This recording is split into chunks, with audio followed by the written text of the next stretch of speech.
Hello, my name is Paul Stipik, and thank you for joining us for the fourth episode of A Leadership Journal. A Leadership Journal is for those of you who are on the go but still want to grow. And right now, we're partnering with a community of supply chain professionals all around the topic of how to make a sales call that's worth a damn to a shipper. Woo! Just love it. It's kind of sad, though, a little bittersweet, because this is the last time that I'm really going to be able to swear for the title of a series, but that's sort of untrue because this is my YouTube channel, and I guess I could swear as much as I want. Probably not going to happen too often, but who knows?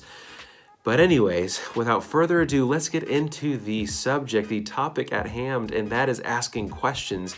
In today's episode is not going to be so much specific questions to ask, but more the background behind forming the questions and what you really should do before you pick up the phone to actually make that call and ask those questions. So without further ado, in this whole series of how to make a sales call that's worth a damn to a shipper, let's get into questions. So the single most important thing, the one thing that you should really do to prepare for all these questions is do some research. And not so much research into the person you're about to talk to, but research into the company that you're calling upon. It's really frustrating when you start asking questions that have nothing to do with my industry, that have nothing to do with me, that are just seemingly off the wall. I mean, it's a little frustrating, and it makes it seem that you really don't care about me because you decided not to do any research into me or the company I'm working for. Really kind of dumb on your part. But anyways, also within that, beyond the research, make sure that your main objective is to serve and not to sell. In fact, let's make that the third rule of thumb in this whole video series. Again, that's make sure your main objective is to serve and not to sell. And I guarantee that's going to come out whether you explicitly say that or not. It's going to come out through the type of questions you ask. It's going to come out through your tone and a bunch of little nonverbal signals that you're throwing out over the phone. The next part in gearing up for all these questions that you're about to ask me is make sure that you have 10 to 20 questions lined up. Now, I know this is completely different than what we started off with about saying, hey, I'm only going to ask you 4 to 5 questions. Well, guess what? Maybe I'm intrigued. Maybe I'm excited. Maybe all these amazing, fantastic, super cool questions are really getting the creative juices flowing, and I'm wondering, how can this company serve me? How can they help me? How can I ship freight with them?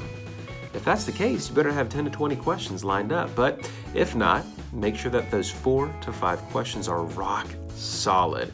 Make sure that they're questions that actually help build a foundation, but also really get to know more about my company and how you can better serve me. A great example of that is if you only do reefer units and dedicated lanes, then you know what? The company I work for is not the company to really call upon and continue to try to get business from, because although we use reefer units, we don't really do dedicated lanes, and we wouldn't really be able to partner up in the future. So if you ask that question, I say, no, we don't do that. It saves me time, it saves you time, and that's really important because for you, time is money. So make sure those 4 to 5 questions are key and really important, and really get down to the nuts and bolts of what you need to know to actually make a solid offer and for this relationship to really work. And so those are really the tips and tricks about all the background behind coming up with some amazing questions. And that is, do some research into the company that you're about to call upon, or that you are calling upon, I should say. Next is make sure your main objective is to serve and not to sell, because that's going to come out regardless of what you say or not. The next thing is make sure that you have 10 to 20 questions lined up, because if it's going good, I want to hear more. But you know what? I'm probably just going to keep you to those 4 to 5 questions, and those 4 to 5 questions better be rock solid and good as gold. Guys, thank you so much for joining us in this 4-part video series of how to make a sales call that's worth a damn to a shipper.